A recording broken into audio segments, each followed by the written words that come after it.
run နေစတိုက်ရှုံးလို့လောင်းနေပြီလားအခုလာနေမဟုတ်သေးလေကိုသွားဆော်ကြည့်လိုက်တော့စောက်ရမ်းမိုက်တယ်ဟဲ့ကျွန်တော်တို့အခုမှအသေးရောက်ထားတဲ့ကျွန်တော်တို့ Frozen Sea Shutdown ဆိုတဲ့မိုးလေးပေါ့နော်သူက၄ယောက်ဆော့ရမှာဖြစ်ပြီးတော့ Franco only ဗျ J only ဆွဲရမှာဖြစ်ပါတယ်ဘာတွေပါမလဲဆိုတော့ကျွန်တော်လည်းအတူသွားကြည့်အောင် Let's go ဒီမှာသူကကျွန်တော်တို့ရောက်တာနဲ့ Franco တန်းပြီးပေးထားတယ်ပေါ့နော်ဟဲ့ရေးစောက်ဆိုင်ကြီးဖြစ်ဖို့တော့မှာပဲဟာရောပွဲစားကလေးကစွဲနေပြီဟာအော်ဒီက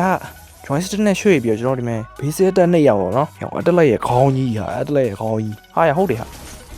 ဟာရောင် J3 တွေပါထွက်ကုန်ဟာပြီးတော့သူကဒီမှာမြောင်းနေတဲ့ကောင်လေးတွေပါတယ်ပေါ့နော်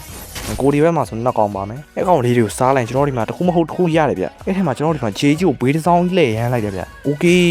ဟောင်ကြီးကျွတ်စင်ဟာပြီးတော့ကျွန်တော် Novaria ရဲ့ခွာလဲပါပေါ့နော် Novaria skill တူလားမသိဘူးပြီးတော့ကျွန်တော် Udora ရဲ့ Ultimate တွေပါတယ်ပေါ့နော်ဟုတ်တယ်ဟာပြီးရင် Johnson ရဲ့ skill 1တွေရောပါတယ်ရ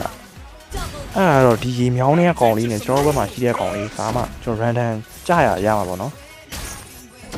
ပြီးတော့ကိုတင်းမိတ်ကိုလည်းပြန်ပြီးဆွဲခေါ်လို့ရသေးတယ်ဗျ။ဟောရေးကျွတ်စင်ကျွန်တော်တို့ဒီမှာဆိုရင်တို့ K30 ရရင်နိုင်မယ်လို့ပြောထားရပေါ့နော်။ run ဆော်ပြီးလောင်းနေဆိုရင်ဒီမုံလေးကိုသွားဆော်ဖို့အကြံပေးချိန်ပါဗျာ။စောက်ရင်းမိုက်တဲ့ဟဲ့အောင်ရေးမစောရသေးဘူးခုပဲသွားဆော်လိုက်တော့